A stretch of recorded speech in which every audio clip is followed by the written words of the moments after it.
بلوچستان کے علاقے دالبندین میں سیکیورٹی فورسز کی کامیاب کارروائی، فتنہ ہندوستان کی تشکیل کا قلہ قمہ کر دیا، 6 دہشت گرد مارے گئے۔ سیکیورٹی ذرائع کے مطابق دہشت گرد پہاڑی گھاٹ میں پناہ لیے ہوئے تھے، جن پر فضائی نگرانی کے ذریعے مسلسل نظر رکھی گئی۔ فورسز کی جانب سے موزوں وقت پر ٹھکانے کو مؤثر طریقے سے نشانہ بنایا گیا۔ بلوچستان میں دہشت گردی کے خاتمے تک فورسز کی جانب سے سیکیورٹی اقدامات جاری رہیں گے۔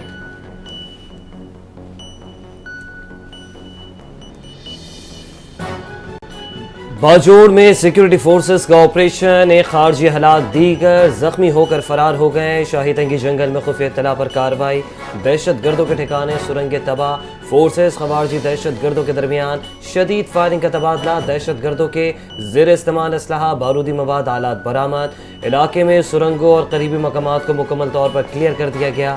سیکیورٹی ذرائع کے مطابق پاک فوج اور سیکیورٹی ادارے دہشت گردی کے خاتمے کے لیے پرعزم ہیں۔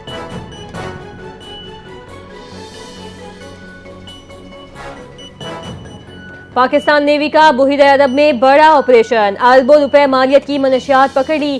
پی این ایس یرموک کی کارروائی، 2 کشتیوں سے 2 ٹن کرسٹل میتھ، 350 کلو آئس اور 50 کلو کوکین قبضے میں لے لی۔ برآمد شدہ منشیات کی مالیت تقریباً 97 کروڑ 24 لاکھ ڈالر بتائی گئی۔ امریکی سینٹرل کمانڈ نے پاک بحریہ کی پیشہ ورانہ صلاحیتوں کو سراہا۔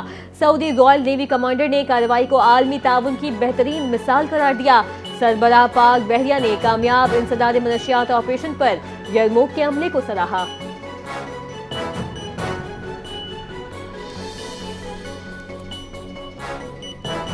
پاک فضائیہ کے سربراہ air chief marshal Zaheer Ahmed Babar Sidhu کا رومانیہ کا سرکاری دورہ، رومانیہ کی فضائیہ کے سربراہ لیفٹیننٹ جنرل نیوٹ گیبریل سے بھی ملاقات ہوئی۔ آئی ایس پی آر کے مطابق ملاقات میں 2 طرفہ دفاعی تعلقات کے فروغ اور تعاون کے نئے امکانات پر تبادلہ خیال ہوا۔ رومانی ایئر فورس ہیڈ کوارٹر پہنچنے پر ایئر چیف کو چاقو چوبند دستے نے گارڈ آف آنر پیش کیا۔ رومانیہ کے فضائی سربراہ نے بھارتی جارحیت کے خلاف پاک فضائیہ کی پیشہ ورانہ کامیابیوں کی تعریف کی۔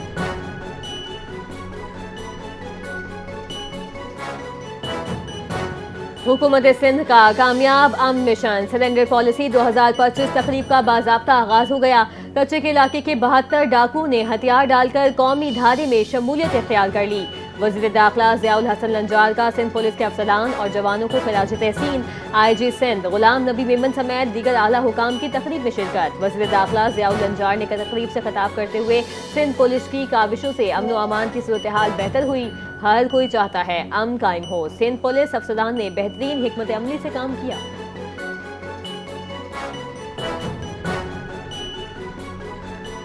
خیبر پختونخوا کی بلٹ پروف گاڑیاں بلوچستان جائیں گی، سرفراز بگٹی کی درخواست پر وزیر داخلہ کا فوری رد عمل۔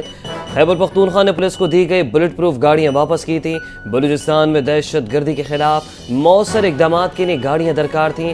وزیر اعلیٰ بلوچستان سرفراز بگٹی نے سوشل میڈیا پر وفاقی وزیر داخلہ سے درخواست کی تھی۔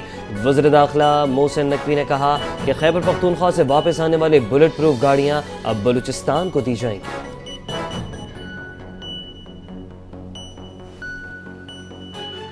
بلوچستان بھی پختونخوا کی طرح دہشت گردی سے شدید متاثر ہے۔ اگر خیبر پختونخوا بلٹ پروف گاڑیاں نہیں لے رہا تو بلوچستان کو دی جائیں۔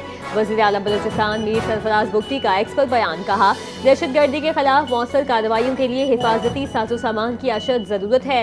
عوام کا تحفظ حکومت بلوچستان کی اولین ترجیح ہے۔ دہشت گردی کے خلاف مزید مؤثر اقدامات اٹھا رہے ہیں۔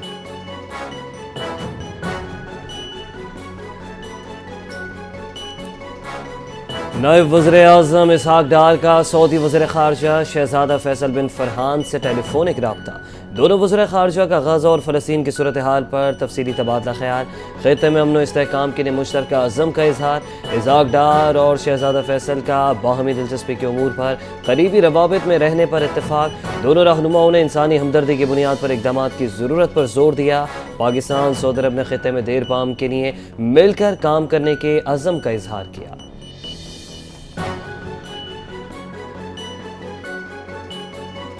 اسرائیلی کارروائیاں شرم الشیخ میں ہونے والے امن معاہدے کی روح کے منافی ہیں۔ پاکستان اسرائیلی جارحیت کے فوری خاتمے کا مطالبہ کرتا ہے۔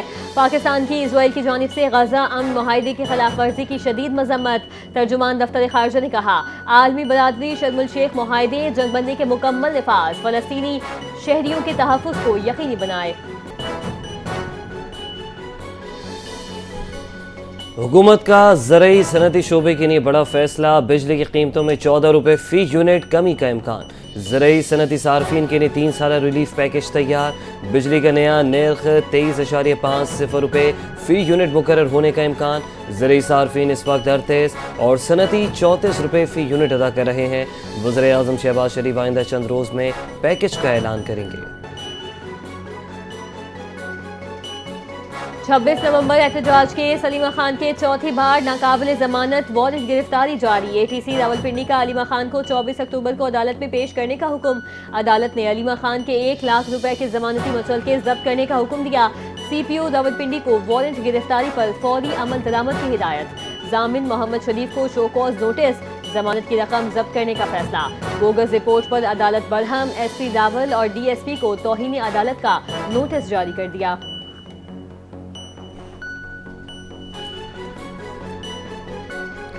جی ایچ کیو حملہ کیس، عدالت کا تمام ملزمان کو آئندہ سماعت پر پیش ہونے کا حکم۔ انسداد دہشت گردی عدالت نے کیس کی سماعت 5 نومبر تک ملتوی کر دی۔ آج طلب کیے گئے 3 گواہ پولیس افسران عدالت میں پیش نہ ہو سکے۔ پولیس رپورٹ کے مطابق گواہ کرکٹ اسٹیڈیم سیکیورٹی ڈیوٹی پر مامور ہیں۔ عدالت کا آئندہ سماعت اڈیالہ جیل میں کرنے کا فیصلہ، گواہوں کو نوٹس جاری کر دیے گئے۔ جسٹس امین الدین خان نے عوام کو اسٹاک مارکیٹ میں سرمایہ کاری کا مشورہ دے دیا۔ ریمارکس دیے، بینکوں میں پیسہ رکھنے کے بجائے اسٹاک مارکیٹ میں لگائیں۔ سپر ٹیکس کیس کی سماعت کے دوران اسٹاک مارکیٹ کمپنی کے وکیل نے ٹیکس نظام پر تحفظات کا اظہار کیا۔ کہا، ایف بی آر ہم سے براہ راست ٹیکس نہیں لیتا، ہم الگ بلاک میں آتے ہیں۔ اسٹاک کمپنی کے وکیل نے موقف اختیار کیا کہ بینک قرض سے سرمایہ کاری کرنے پر مزید نقصان ہو رہا ہے۔ عدالت نے کیس کی مزید سماعت کل تک کے لیے ملتوی کر دی۔ توشہ خانہ الزامات، برطانوی عدالت میں نجی ٹی وی چینل نے مریم نواز سے معافی مانگ لی۔ مریم نواز کو یو کے ہائی کورٹ میں گھڑی کیس میں اہم قانونی فتح مل گئی۔ مریم نواز نے ہتک عزت کا مقدمہ نجی ٹی وی چینل کے خلاف دائر کیا تھا۔ 17 نومبر 2022 کے ٹاک شو میں توشہ خانہ گھڑی سے متعلق الزامات لگائے گئے تھے۔ نجی چینل کی جانب سے جاری ویڈیو بیان میں کہا گیا، ہم غیر ارادی طور پر غلط معلومات کی بنیاد پر لگائے گئے الزامات پر مریم نواز کو پہنچنے والی اذیت اور نقصان پر معذرت خواہ ہیں۔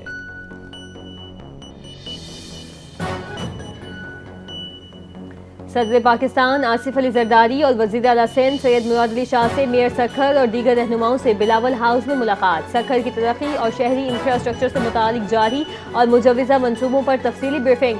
پبلک پرائیویٹ پارٹنرشپ اور ایشین ڈیولپمنٹ بینک کے تعاون سے سکھر میں میگا ڈیولپمنٹ پلان شروع کیا جا رہا ہے۔ منصوبے کا مقصد شہر کو جدید، پائیدار اور بین الاقوامی معیار کا ماڈل سٹی بنانا ہے۔ رینیویبل انرجی اور الیکٹرک وہیکلز کے فروغ کے ذریعے ماحول دوست ترقی کی راہ ہموار کی جائے گی۔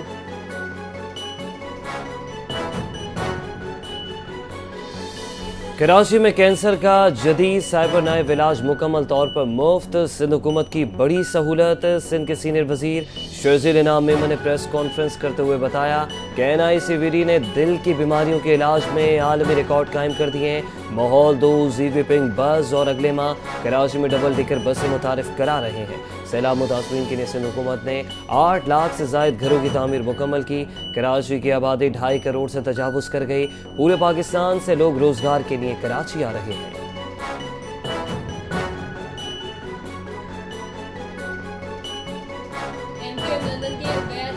کو 27 سال پرانے قتل کیس میں بری کر دیا گیا۔ سندھ ہائی کورٹ نے رینجرز اہلکار کے قتل میں عمر قید کی سزا کالعدم قرار دے دی۔ عدالت کا عبید کیٹو کی بریت کی اپیل منظور کرتے ہوئے فوری رہا کرنے کا حکم۔ رینجرز اہلکار پر حملہ 1998 میں لیاقت آباد کراچی میں کیا گیا تھا۔ عبید کیٹو کو 2015 میں 9-0 آپریشن کے دوران گرفتار کیا گیا تھا۔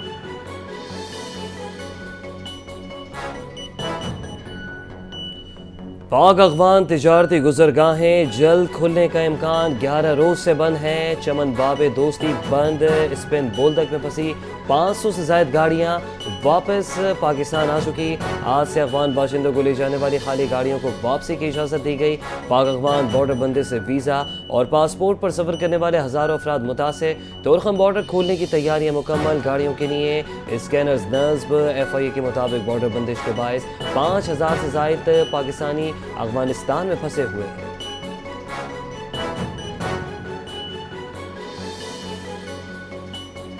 نوشکی کے علاقے غریب آباد میں پولیس پر حملہ، 2 اہلکار شہید، نامعلوم مسلح افراد کی فائرنگ، سپاہی رزاق اور سپاہی عبداللہ جان کی بازی ہار گئے۔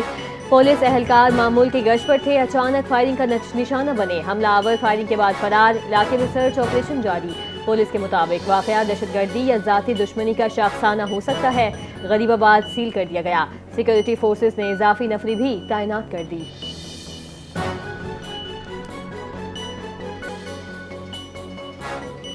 کراچی ایئرپورٹ کا ایک رن وے روزانہ 3 گھنٹے کے لیے بند رکھنے کا فیصلہ۔ ایئرپورٹ اتھارٹی کے مطابق رن وے بندش کا فیصلہ طیاروں کے نئے ٹیکسی وے کی تعمیر کے باعث کیا گیا۔ رن وے 5 تا 24 نومبر روزانہ 3 گھنٹے کے لیے بند رہے گا، نوٹم جاری۔ VVIP پروازوں یا ہنگامی لینڈنگ کی صورت میں رن وے دستیاب ہوگا۔ ایئرپورٹ اتھارٹی نے ایئر لائنز کو پیشگی پلاننگ کی ہدایت دے دی۔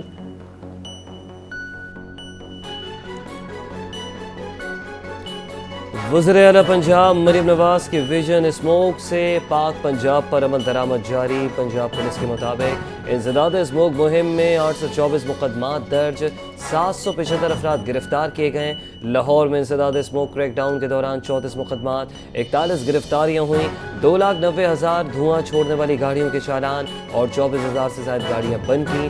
اسموک پھیلانے والوں کے خلاف سخت کارروائیاں کی گئیں۔ IG پنجاب ڈاکٹر عثمان انور کے حکم کے مطابق انڈسٹریل اور زرعی علاقوں میں کریک ڈاؤن مزید تیز کیا جائے گا۔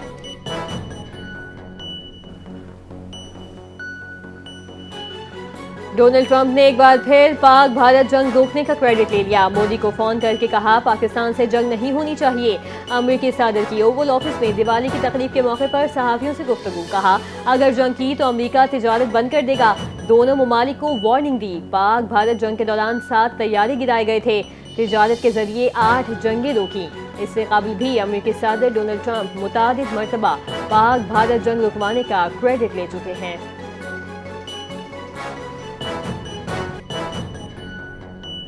بھارت نے کابل میں اپنا سفارت خانہ دوبارہ فعال کر دیا۔ اقدام افغان وزیر خارجہ امیر خان متقی کے حالیہ دورہ بھارت کے بعد کیا گیا۔ بھارتی میڈیا کے مطابق بھارت اپنے تکنیکی مشن کو سفارت خانے کا درجہ دے گا۔ مشن سربراہ چارج ڈی افیئرز مقرر ہوگا۔ متعدد طالبان حکومت نومبر تک 2 سفارتکار نئی دہلی بھیجے گی۔ بھارت نے تاحال طالبان حکومت کو باضابطہ طور پر تسلیم نہیں کیا۔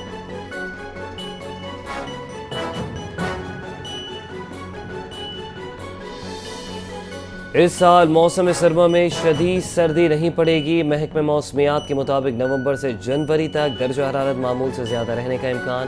رواں سال بارشیں معمول سے کم ہوں گی۔ جنوری کے آخر میں سسٹم متوقع پنجاب اور بالائی سندھ میں اسموگ کی شدت میں اضافہ ہوگا۔ بحیرہ عرب میں ڈپریشن کراچی سے 1800 کلومیٹر دور موجود ہے۔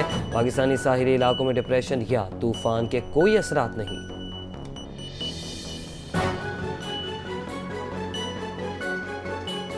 سندھ میں 22 سے زائد میگا اسپورٹس ایونٹس کا اعلان کر دیا گیا۔ ایونٹس کا انعقاد اکتوبر 2025 سے جون 2026 تک ہوگا۔ وزیر کھیل سردار محمد بخش مہر کی زیر صدارت اہم اجلاس میں فیصلہ۔ 35ویں national games Sindh games 2026 third jeep rally events میں شامل۔ اکتوبر کے آخری ہفتے taekwondo, karate, table tennis tournament شامل ہوں گے۔ نومبر میں پہلی Sindh e sports championship کا انعقاد ہوگا۔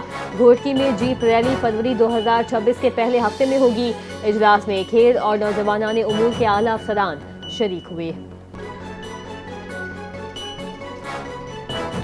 آصف آفریدی نے ٹیسٹ ڈیبیو میں 5 وکٹیں لے کر 92 سال پرانا ریکارڈ توڑ دیا۔ بائیں ہاتھ کے اسپنر آصف آفریدی ڈیبیو پر 5 وکٹیں لینے والے معمر ترین کرکٹر بن گئے۔ 1933 میں انگلینڈ کے چارلس میرٹ نے 37 سال کی عمر میں 5 وکٹیں لی تھیں۔ راولپنڈی ٹیسٹ میں جنوبی افریقہ کے خلاف شاندار آغاز۔ آصف آفریدی کی دھواں دھار بولنگ، ٹیسٹ کیریئر کے پہلے ہی میچ میں تاریخی کارکردگی دکھائی۔ آصف آفریدی کا نام ریکارڈ بک میں شامل۔